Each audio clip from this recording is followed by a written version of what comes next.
Assalamu alaikum warahmatullahi wabarakatuh. Tuko hapa Zanzibar katika maeneo ya Amani Complex na tumekuja kwa ajili ya iftari ambalo itoa Mheshimiwa Rais. Yes, hii ni Fanani Online TV Media na leo tupo hapo kwa ajili ya kukupa habari mpya ambazo zimeshika katika mitandao ya kijamii na sehemu nyingine mbalimbali. Juzi ya tarehe 7 ambayo ilikuwa ni Ramadhani ya 17 aliweza kufutarisha Rais Mwinyi wananchi wa Zanzibar, na Rais Mwinyi aliweza kutoa hotuba fupi kwa ajili ya wananchi wake na kwa ajili ya Ramadhani, na huku akihusisha kwamba tusichoke kuomba kwenye 10 hili la mwisho la usiku wa Lailatul Qadri. Basi sikiliza hotuba hii fupi ambayo alitoa Daktari Hussein Ali Mwinyi.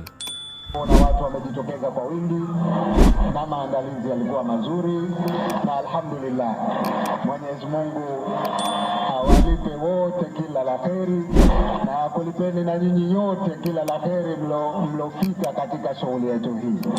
Kwa kweli jambo kama hili halijapata kutokea.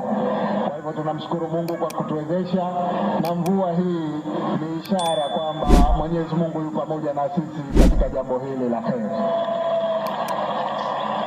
Kwa hivyo nimalizie kwa mara nyingine tena kutoa shukrani zangu nyingi na niwatakie wananchi wote kila la kheri. Mwenyezi Mungu atukubalie saumu zetu, atusamehe madhambi yetu, na inshallah atuwezeshe tudiriki usiku wa Lailatul Qadri. Asanteni sana kwa kunisikiliza. Wassalamu alaikum warahmatullah. Nadhani umesikia vizuri hotuba ya Daktari Hussein Ali Mwinyi. Basi tizama mandhari ya watu hawa ambao walipata kuhudhuria katika iftari hiyo.